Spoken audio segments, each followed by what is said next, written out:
Hello everyone, and today's talk is an introduction to the topic of karma and dharma. Most people have heard of the word karma, and it relates to the consequences of something that might happen to us. We also use the term dharma in these classes to represent the good that may come our way, and karma we refer to as the negative consequences that may come our way. This is important information for us. Karma means action and consequence, cause and effect. For every action, there is a consequence, and for every consequence, there is an action. For every cause, there is an effect, and for every effect, there is a cause. This is important information for us because we need to consider the consequences of our actions. If we are working upon ourselves and trying to be more conscious, it's useful for us to consider what will be the consequences of certain actions that we may take, what will be the effects of certain things that we might do. It's important for us to take all aspects of our lives into account when we are working upon ourselves. Interestingly, the idea of a divine justice, if you like, exists already in our physical world through the law courts, and here we have the symbols of the scales, with the karma on the one side and the dharma on the other side. And we'll talk more about this in the lecture. It also represents justice on one side and mercy on the other. So what do the different cultures and traditions around the world and throughout time say about karma? Let's take a look. You'll notice here I've got a map called the 7 root races, and each of these root races would have been sequential to the other. Tibet would have been one of the originals, for example, where we get the Tibetan Book of the Dead and many of the great Tibetan practices. Following on from this would be the Indo-China link with the Buddhist traditions.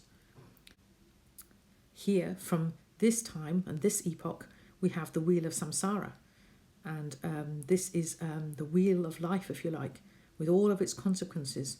It represents the transmigration of souls. Karma and dharma is effectively enacted out. We talk extensively about this topic in the lecture Involution and Evolution.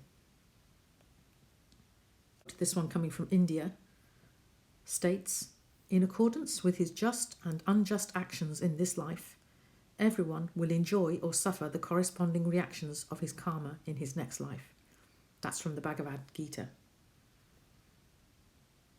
Another one, this time from the Mayans. I am you and you are me. If we lived by that little dictum and we considered that what we did to somebody else we would do to ourselves, certainly our actions would be different. Here's another one. This is from the Christian tradition. Do to others as you would have them do to you. And another one, also from the Christian tradition. Live by the sword, die by the sword. The measure you give is the measure you get. Nowadays, in our society, we all know the phrase, what goes around comes around. And that one is pretty well used and pretty well spoken of. We speak about that in everyday parlance all the time. It's quite often to talk to each other and say, well, that's karma, or that's good karma, or that's bad karma. I've only put a handful of quotes on this slide, but there are many more. A few notable ones are, from Buddhism, hurt not others with that which pains yourself. From Jainism, a man should wander about treating all creatures as he himself would be treated. Islam, no one of you is a believer until he desires for his brother that which he desires for himself. All of these quotes lead to one thing. Basically, what goes around comes around. Cause and effect. I also like this picture, this image, from the Egyptian Book of the Dead, where we have the deceased brought before Anubis. And this is Anubis, who's represented with the jackal head here. And the heart of the deceased is measured against the feather. If the deceased's heart is lighter than the feather, then there's a dharmic reaction. If the deceased's heart is heavier than a feather, then there is a karmic reaction. Here we have those scales, just as we were speaking about in our own law courts today, the idea of justice and mercy, karma and dharma, cause and effect. Karma comes into play from birth, and it can be seen from the conditions and the circumstances in which we find ourselves in, the country we live in, the family we live in, whether we're rich or poor, whether there is hardship in childhood, etc. We each have our own book of karma, and this may surprise you, but if we are able to investigate in the superior dimensions, in the astral dimension, our book of karma can be investigated by our own conscious essence. It can go and see what karma is owed and what dharma is owed. The purpose of karma is not for us to suffer, but for us to learn from our mistakes. Karma comes for us to have a reflection of our behaviour, for our essence to learn something that it needs to learn. All of this is about the development of the essence. All of this is about the learning of the essence, so that one day it can self-realise itself. Dharma refers to the payment of good deeds. In this image here, this particular gentleman has committed an act. He's put in motion a consequence that he does not foresee. And maybe in the very next lifetime, as it said in the Bhagavad Gita, that domino will come and fall on his head. That is what we refer to as karma. If the consequences are unpleasant, it's for this particular gentleman to learn about the action that caused those consequences in the first place. This is where the learning comes in. What did we do to bring about that result? If we're in the way of self-knowledge and learning about ourselves, it is important for us to know what makes up our psychology. What are the actions that we do that will have consequences? The more the essence learns, the better a position it's in to escape from its conditioning from the ego. And here we are. Karma is caused by the ego. Misery is caused by the ego. The ego is a perverse element within us. For example, jealousy, envy, anger, which we inflict on others. The ego perpetrates countless mistakes, whose outcome is inevitably sorrow. However, if we did work upon our ego and remove our ego, then it would be impossible for us to have that karma. Without the ego, we would be happy, and life on this planet would be paradisical, blissful. Instead, there exists wars, poverty, and misery.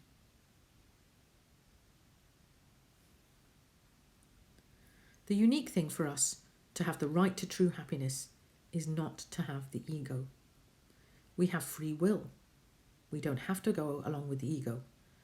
But because the ego is such a dominant aspect of our psychology, we nearly always go along with the ego, until we learn, of course.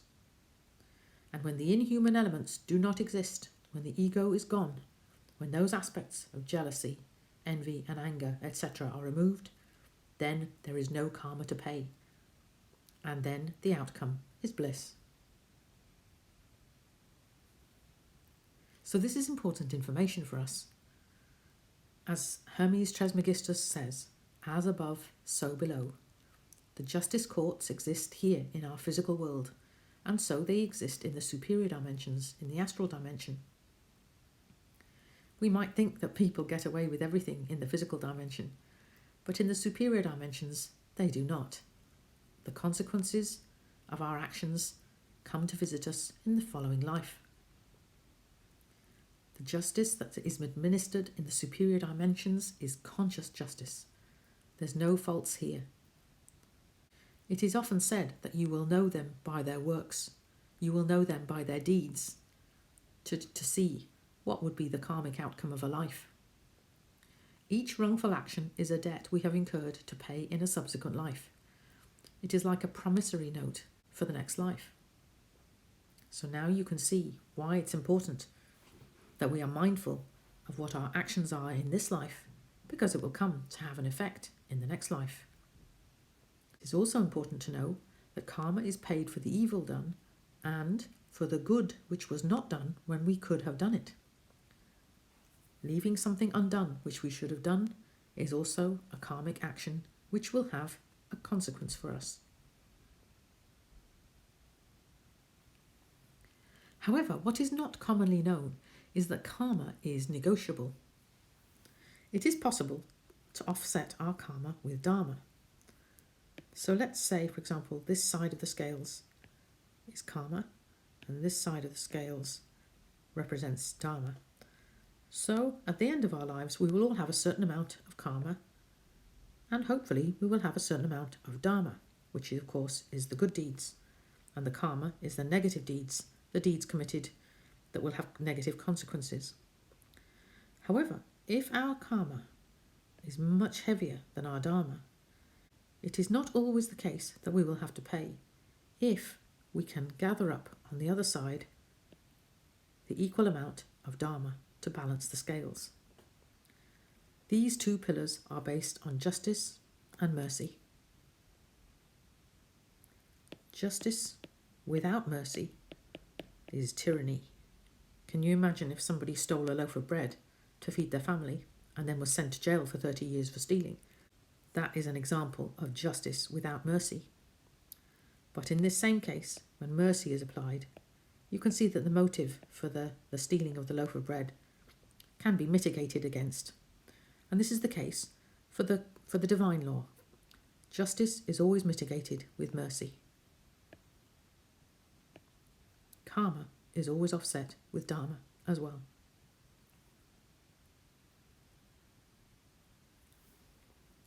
It is said that whoever has capital with which to pay, pays and does well in business. Whoever has nothing with which to pay, pays with pain. And that is the typical bad karma that we know and talk about in our lives. We can get credit, but it must be written off with good deeds. And if we don't pay off our credit, then it'll be written off with pain. For us, it is important not to protest, because if we protest, then it means we're protesting against our own learning. Karma is a medicine for us to learn. When we have these events, rather than protesting and complaining, we need to see, what can I learn from this? What can I do to improve myself based on this situation? One of the ways of mitigating karma is to learn to improve the situation for others, to be helpful, peaceful, and unselfish. Do good deeds to offset the suffering. Be humble, patient, and forgiving, using the qualities of the essence. In these classes, we are guided by these 3 short phrases: upright thinking, upright feeling, upright action. If our actions and our thoughts and our feelings do not follow these dictums, then we can check them. We can see how we're behaving, because we don't want to have those consequences that we spoke about before as a result of certain actions that we might take. We're in the way of self-knowledge. We're in the way of learning about ourselves, trying to improve our lives. And it doesn't make sense for us to improve our lives if we don't take time to consider the consequences of our actions. Upright thinking, upright feeling, upright action is the best dictum to have. If you are not sure as to what to do in a particular circumstance, remember, you can always ask your own innermost being, what is the best thing to do in that circumstance?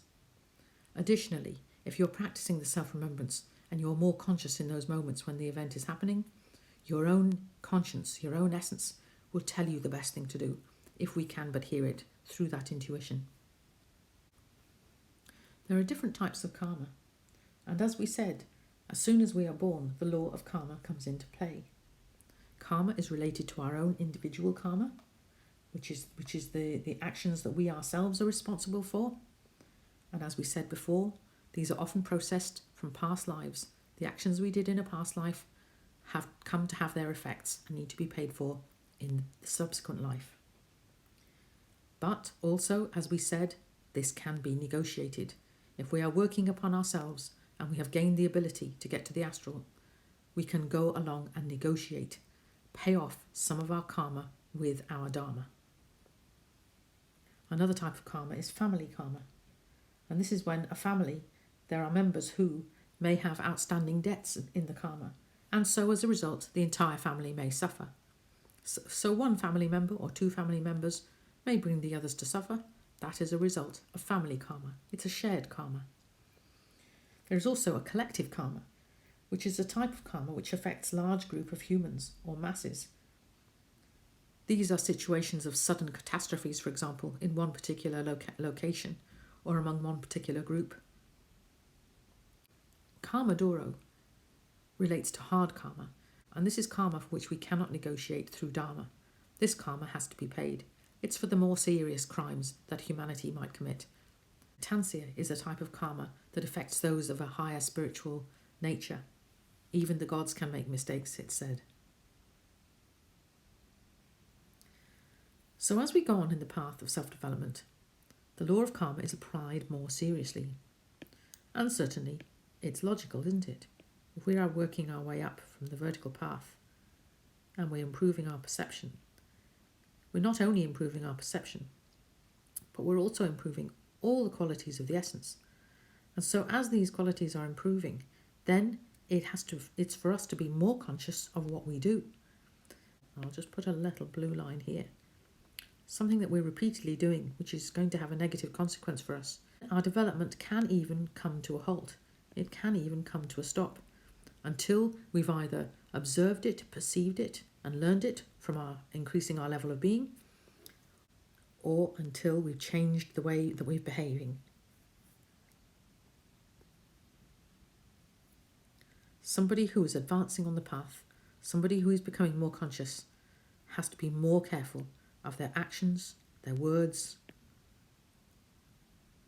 that they do to other people. To become more conscious means to have much more awareness of the causes of our actions and the consequences of our actions. There is more responsibility applied to us in these cases.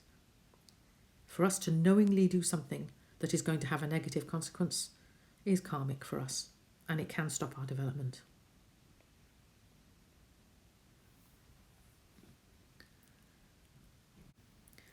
So in light of this lecture, review the 2 YouTube videos that we have on the YouTube channel, the one called Inner States and the other one called Transforming Automatic Reactions. It could be that we'll see more information about our actions and the consequences of our actions by studying these 2 lectures. Keep going with your daily tasks, but think of additional practical tasks that you can do consciously as well. For example, throwing a ball up for 10 minutes, eating something in complete attention, taking a walk, even a short walk around the garden, in complete self-remembrance, using the will and the perception, the action of doing what it is you're doing and knowing that you're doing it. Keep that going with all of the tasks and try some new ones as well. Also, of course, continue with the complementary sit-down practices. These are supporting our daily practices. For example, relaxation, listening to music, concentration on an object, which we've spoken before as well in previous lectures. As ever, if you have any questions, email us at info@htsk.ie.